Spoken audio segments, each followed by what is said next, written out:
see an example. This is just to give some flavor as to what an integration could potentially look like here between a marketplace and NetSuite.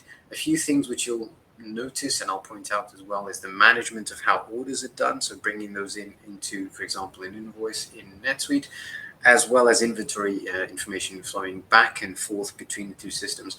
Within this, albeit these are flows which are pushing data back and forth, there are several business processes which are actually being automated here. Order management, inventory management, transfer orders, for example, which will be part of your supply chain conversation, returns there at the very bottom, and of course, from a revenue recognition perspective, you'll have in the middle your settlement reporting being recognized as well there, bringing into NetSuite. So that's just an example of what we do for many, many customers, be it B2B and B2C. And the same concept would apply regardless of what marketplace you're actually using.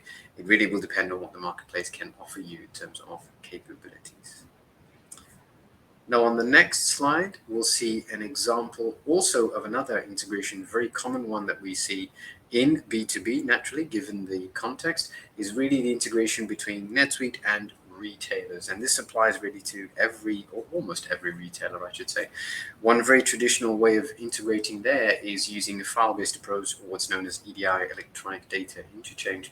And there, what you're doing, once again, is automating several business processes, albeit these are less in number. However, to Mike's point, equally, if not more important, in fact, due to the amount of volume of the order, shall we say, of what's being placed. So the accuracy of the information and the integrity is crucial there. So automating your purchase order management there from your retailers into your ERP, the acknowledgement as well as the shipment information and the invoices going out. Ultimately, you do want to get paid for the orders that you've sent out.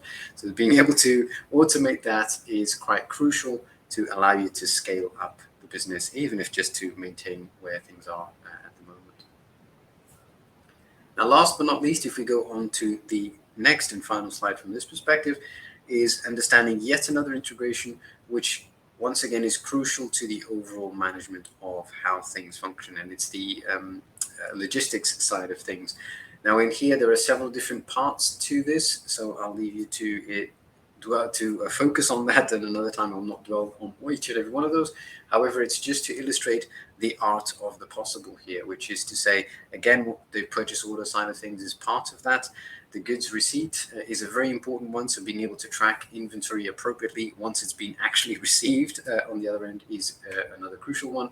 And of course, there at the bottom, once again, the order management side and the returns side of things. And this again applies not only to B2C, but very much so to B2B as well. All right. Beautiful. Thank you, Adele.